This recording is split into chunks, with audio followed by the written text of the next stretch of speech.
I think this is it. It is 12:50 a.m. on a day in March. I don't know exactly. And we're at the hospital. All right, hang on just a sec. Let's get some context for how we got here. The night started out with a Last Supper before the baby comes sort of deal with my mom in Winter Park. Courtney and I both got the delicious sirloin sliders, and that becomes relevant later. Courtney had a hunch Lincoln would be late, and he is our first child, so we figured she would at least last until her due date. This changed, of course, when the contractions started 2 hours after we got home from dinner. And we had some dramatic contractions in the car, so she's in triage waiting for me, and getting ready to meet a baby. It's 5:55, been up all night.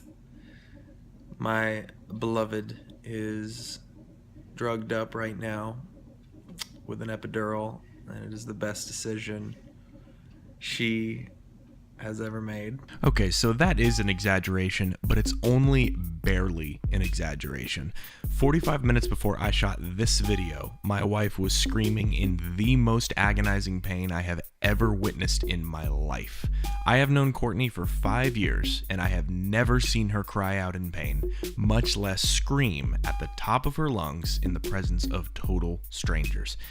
It was gut-wrenching, and I'll probably be spending the rest of my life trying to get her scream out of my head. So here's what happened.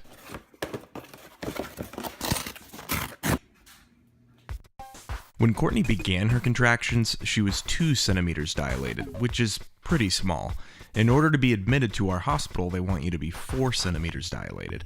And just for reference, you need to be 10 centimeters dilated to start pushing the baby out. When the nurses realized just how much pain she was in and how quickly the contractions were coming, they decided to make an exception, break protocol, and get her admitted, and an epidural at 3 centimeters. In the middle of all this, I ran down to the car to grab some things. March 10th, 2017 is my son's birthday. So now that the epidural's been administered, I have some time because things need to dilate. I am going to the car. What I didn't realize is that while the average cervix dilates 1 centimeter every hour, Courtney's was dilating 3 centimeters per hour. Courtney's contractions were so intense and so close together that the doctor would eventually consider giving her medicine to slow down her labor.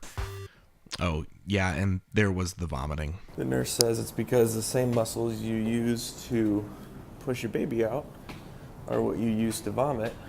So because those muscles are being stimulated, Courtney's throwing up. And she did throw up 6 times. The nurse literally went out to go grab a barf bag for her. And from the time that the nurse left, in that brief period, she started throwing up in her mouth. So I leapt out of a chair.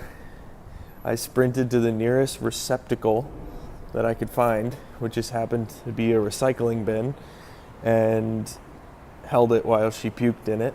Remember those sirloin sliders I mentioned earlier? Yeah, it's safe to say neither of us will be ordering those anytime soon. So that was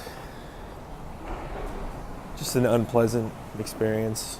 When Courtney finally asked the nurse to check her because she felt like she needed to push, the nurse was confident that there was no way Courtney would be ready, but that she would check her if it made her feel better. She checked her for about 20 seconds, stood up, and said, "I'm calling your doctor right now. You are 12 centimeters dilated and ready to push." I also read that usually it takes about 1 to 2 hours of pushing once you're fully dilated.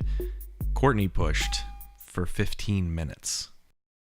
9, 10. Delivery. There we go. It is 9:31. All right, you want to hit the button? Hit the button.